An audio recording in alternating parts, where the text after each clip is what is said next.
រឿងមត្ថកុណ្ឌលីមានុបកាលព្រះសម្មាសម្ពុទ្ធទ្រង់គង់នៅវត្តចេតុពនទៀបក្រុងសាវត្ថីមានព្រាហ្មណ៍ម្នាក់ជាមនុស្សកំណាញ់មិនដែលឲ្យអ្វីតិចតួចដល់អ្នកណាសោះទើបអ្នកស្រុកហៅថាអតិនៈបបកៈព្រាហ្មណ៍នោះមានកូនប្រុសម្នាក់ឈ្មោះមត្ថកុណ្ឌលីព្រោះគាត់អាដុំមាសខ្លួនគាត់ខាត់ឲ្យរលីងធ្វើកុណ្ឌលឲ្យពាក់កូននោះអាយុ16ឆ្នាំមានជំងឺជាទម្ងន់អតិនៈបបកៈព្រាហ្មណ៍មិនហ៊ានទុកកូននៅល្វែងផ្ទះខាងក្នុងខ្លាចញាតិសន្តានគេចូលទៅសួរកូនហើយឃើញសម្បត្តិទ្រព្យគេសុំគាត់ក៏យកកូនទៅដាក់ឲ្យដេកនៅតាក់ខាងក្រៅផ្ទះ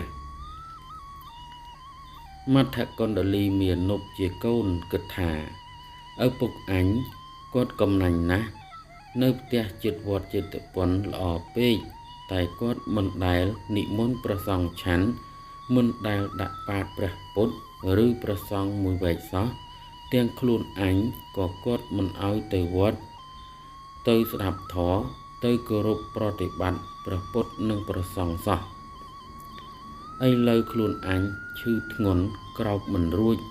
ជិតដល់មរណកាលទៅហើយធ្វើម្ដេចនឹងបានឃើញព្រះពុទ្ធជាម្ចាស់ទៅ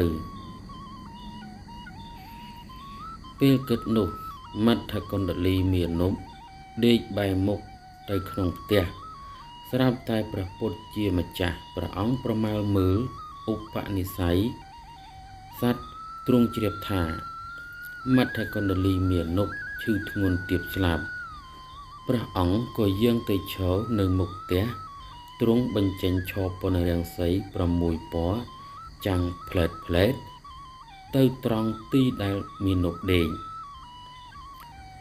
មានុបឃើញព្រះឆពនរាំងសីក៏ងាកមកក្រៅផ្ទះបានឃើញព្រះអង្គក៏មានបៃតិប្រមោចត្រេកអរឥតឧបមានឹកថាព្រះអង្គមកប្រោះខ្ញុំក្រោកពុំរួចទេសូមថ្វាយព្រះអង្គតែក្នុងចិត្តហើយក៏ធ្វើមរណកាលទៅបានទៅកើតជាទេវបុត្រក្នុងឋានត្រៃត្រង់សួគ៌មានអត្តភាពប៉ុនទេវបុត្រទាំងពួងដែលកើត16ឆ្នាំក្រឡេកមើលឃើញខ្លួនប្រាណដឹងថាខ្លួនមកកើតក្នុងទេវលោកហើយមើលមកមនុស្សលោកឃើញសាកសពរបស់ខ្លួនគេកំពុងនាំយកទៅធ្វើជាបណកិច្ចក្នុងទីបច្ឆាវេលាធ្វើជាបណកិច្ចហើយអតិនបបកៈព្រាហ្មណ៍តែងទៅយំសោកបោកខ្លួននៅទីបច្ឆាជារៀងរាល់ថ្ងៃមួយព្រាហ្មណ៍កំពុងតែយំកន្ទក់កន្ទិញមត្ថកុណ្ឌលីមានុបក៏ចុះមកជាមត្ថកុណ្ឌលីមានុបយំសោកក្នុងទីចិត្តនោះដែរអតិនបបកៈឃើញដូច្នោះក៏ងាកមកសួរថាអ្នកជានរណាមត្ថកុណ្ឌលីទេវបុត្រឆ្លើយថាខ្ញុំជាកូនរបស់អ្នក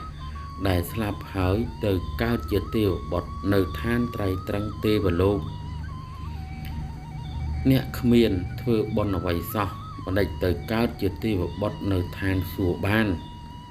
ខ្ញុំគ្រាន់តែនឹកថ្វាយបង្គំព្រះពុទ្ធតែក្នុងចិត្តនៅពេលដែលខ្ញុំទៀបស្លាប់ប៉ុណ្ណេះស្លាប់ទៅក៏បានទៅកើតក្នុងឋានសួគ៌បើទៅកើតក្នុងឋានសួគ៌ហើយមិនដេចក៏មកយំធ្វើអ្វី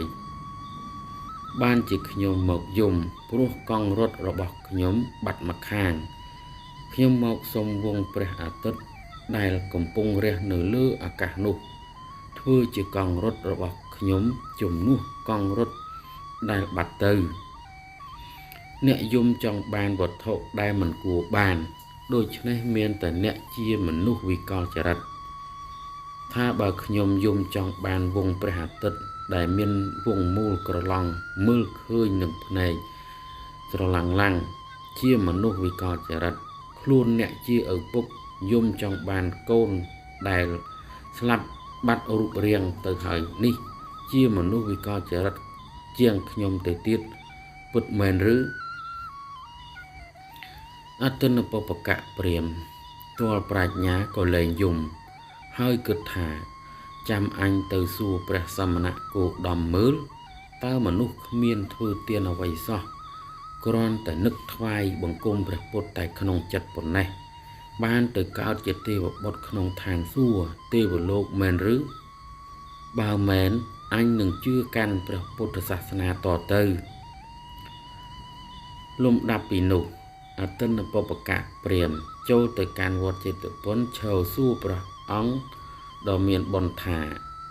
មនុស្សគ្មានធ្វើបុណ្យអ្វីសោះគ្រាន់តែនឹកថ្វាយព្រះពុទ្ធថ្វាយបង្គំព្រះពុទ្ធ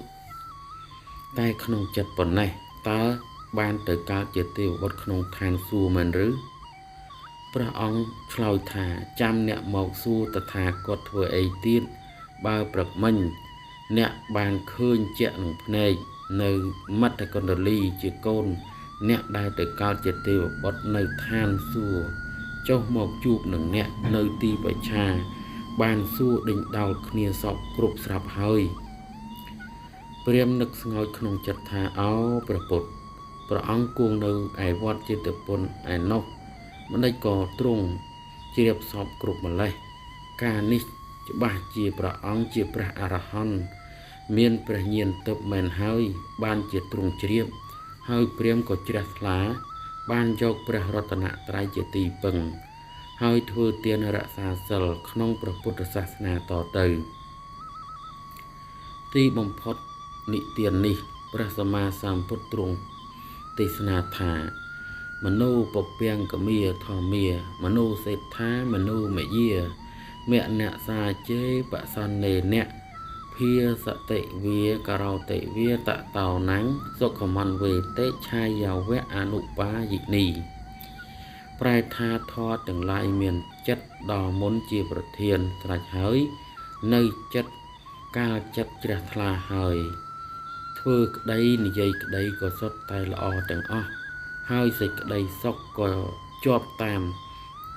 ទៅដូចស្រមោលតាមរឿងនិទាននេះមត្ថកណ្ដលីមានុបដែលបានទៅកើតជាទេវបុត្រក្នុងទេវលោកដោយសារអានិសង្សនៃមនោវិការដែលកម្រើកមនោសញ្ចេតនានឹករលឹកដល់ព្រះគុណព្រះពុទ្ធនោះឯង